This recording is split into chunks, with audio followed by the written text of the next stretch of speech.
See a lot of things written on the stone walls of the temple, but I could not read or understand the language.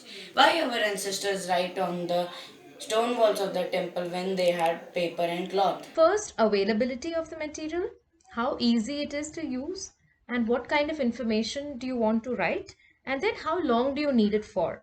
Okay, so the earliest writing that we see in the Sindhu Saraswati civilization are those small seals where some lettering is there. There are some images of a bull or something like a unicorn, and we have the proto Shiva and the Saptamatrika kind of images, etc.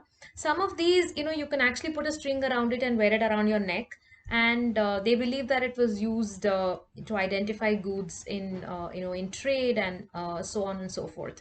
But if you had to write something really large, you can't like put it in a kiln and bake a really large thing. You'll need that much a larger kiln. And then you have cloth, and yes, a lot of royal writing was done on cloth, and not so much leather. I don't think there is much evidence of leather being used, but definitely cloth. Writing that has come down to us most commonly is writing on palm leaves, as well as what is called bhurjapatra, which is the bark of the birch tree and the palm leaves. And this is easy, it becomes like a book. It can be transported, stored, you can refer to it easily, etc.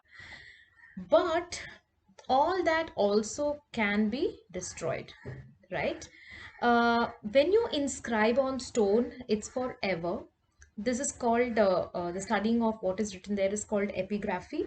And it actually gives us a lot of information on history, on social life, on the kind of administration that happened, the kind of worship that happened at temples, the kind of village administration they had, um, and who donated things to the temple, what were the nature of temple endowments, what was the role of the temple in society, even a lot of royal lineage. Because for example, when Kailashanatha temple in Kanchipuram was built, there are these 108 Biridas of Atyantakama Pallava, which is written there. Biridas are, the names given to the king.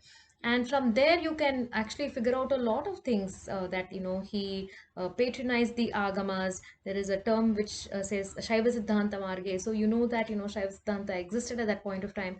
A lot of inferences can be made. So, temple inscriptions are very useful, and also in a public document, so everybody can say that they can see that, okay, these endowments were made to the temple, and nobody can misuse it. We exactly know what land, how much wealth was given to the temple for various purposes. Now, the script that is used, usually the language is Sanskrit or Prakrit, mostly Sanskrit. And in the south, it is Tamil. And later on, there is some Telugu and Kannada as well. And much, much later, some 400 years ago, is Malayalam as well. But the script that is used, so you know that English, French, German are all languages, but they can be written in the Roman script.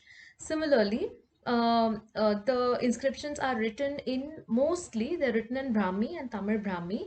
Then in the south, most commonly you have Grantha. They also had something called Vattarithhu, but mostly Grantha, which is used to write both Sanskrit as well as Tamil. In the north, a script called Siddhamatrika was developed. It became the Sharda script. It also developed into the Bengali script, and also what is now used as the Devanagari script. Okay, so these are the various scripts that are that you can see, and it's a huge process. Like some of it is little. It's deteriorated over time, etc. So epigraphists go and actually make a copy of it, then they sit with it and read it and things like that.